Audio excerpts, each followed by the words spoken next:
Sir ये तो सवाल आपने बहुत बेहतरीन किया, जो मीम में थे अब तो हमको लग रहा है आप वो नीम में जा रहे हैं, आने वाला कल शायद जिम में भी जाएंगे वो। और लोगों के साथ हमेशा सौतेला व्यवहार होते हुए आया है। वो जब भी आएंगे उसको बोलेंगे कि इससे पहले हम लोग रोड मांगते थे, अब आप वोट मांगिएगा।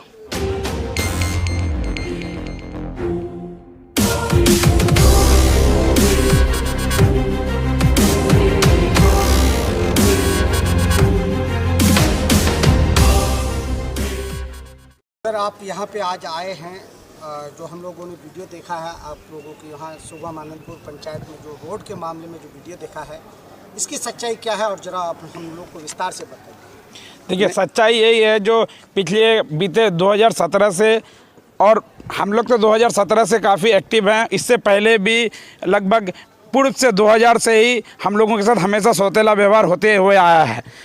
हम लोग 2017 के बाद इतना ज़्यादा हम लोग मतलब वहाँ के लोग अब जागरूक हो चुके हैं और खुद का आवाज़ खुद उठा रहा है, लेकिन उसके बाद भी हमारा प्रतिनिधि, एक भी प्रतिनिधि का कोई भी आश्वासन तक नहीं मिलता है, उसका सौतेलापन हमेशा रहता है। क्योंकि 2020 में आपका विधानसभा चुनाव हुआ और 2019 में लोकसभा चुनाव हुआ, आज तक एक रोड संबंधित एक भी कार्य नहीं हो पाया है। आपका डंगड़ा से लेकर के नवाबगंज होते हुए चटांगी बागडोब तक ये सारे 13 किलोमीटर रोड है और ये 4 फेज में बनता है।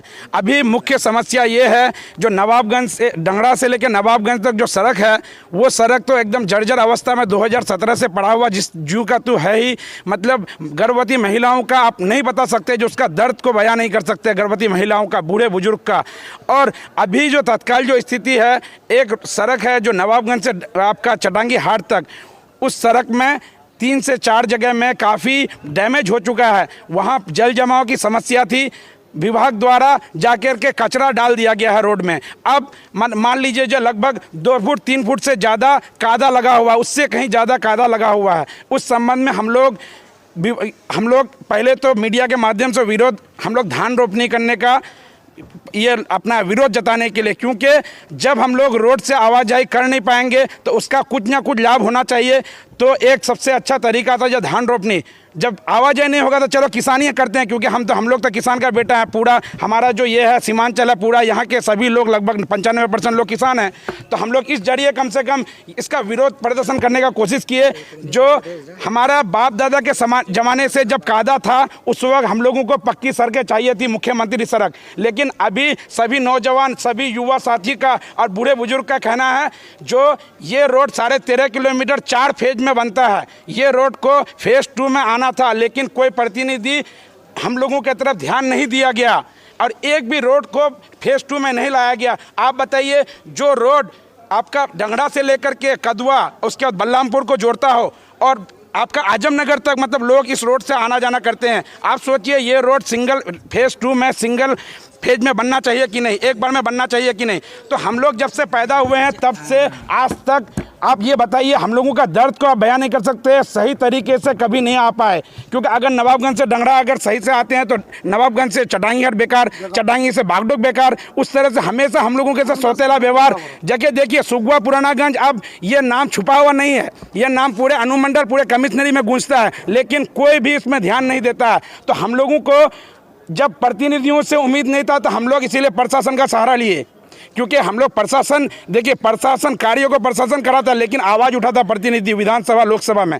इसीलिए हम लोग आज अनुमंडल पदाधिकारी के पास आए, जो आपसे ही एक उम्मीद है, जो आप लोग आप इस कार्य को करा दें तो हम लोगों के लिए बहुत बेहतर होगा, कम से कम जाने आने लायक करा दें। क्योंकि इससे पहले क्या यहाँ के प्रतिनिधि क्या विधानसभा के अंदर सवाल नहीं उठाया? नहीं उठाया आज तक। हम लोग कितना बार लिख के दिए, लेकिन एक बार भी सवाल नहीं उठाया। आप मीडिया में भी जा सकते हैं, आप लोग तो मीडिया के लोग हैं, आप लोग से भी हम जानकारी लेना चाहेंगे, क्या इस विधानसभा के विधायक या इस लोकसभा के सांसद क्या इस मुद्दा को कभी विधानसभा या लोकसभा में उठाया है? नहीं उठाया है।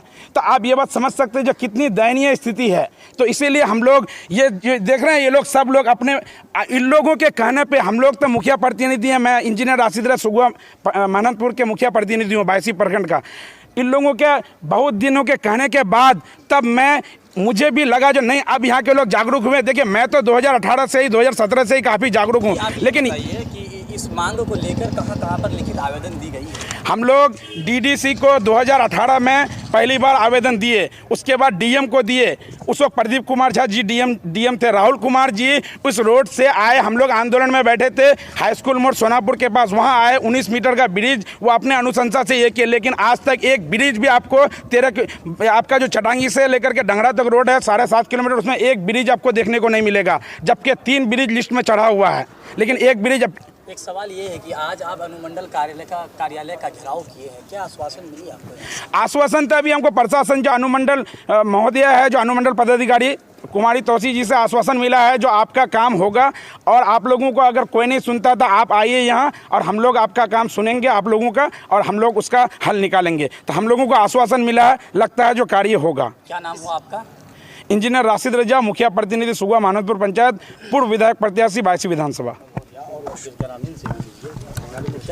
कि वहाँ पे कैसे क्या हुआ और आप लोग कितनी मुसीबत में हैं? जी, ये मसाइब तो बयां करने का लायक नहीं है, कभी बहुत ही अफसोसनाक है जिस तरह से वहाँ का पब्लिक को परेशानी हो रही है। गर्भवती महिला, जैसे हमारे राशिद रजा इंजीनियर साहब ने बताया, जो गर्भवती महिला वहाँ से सुरक्षित आ नहीं सकती है, आपका क्या कहते हैं जो 22 अनुमंडल या हॉस्पिटल नहीं आ सकती है, चच्चा बच्चा का जान वहीं जाएगा, क्योंकि 4 जगह जो जितने जगह गड्ढा है 4 से 5 फीट कादा है, वहाँ से सुरक्षित कोई एम्बुलेंस या कोई गाड़ी और 22 तक नहीं पहुँचा सकता उसको।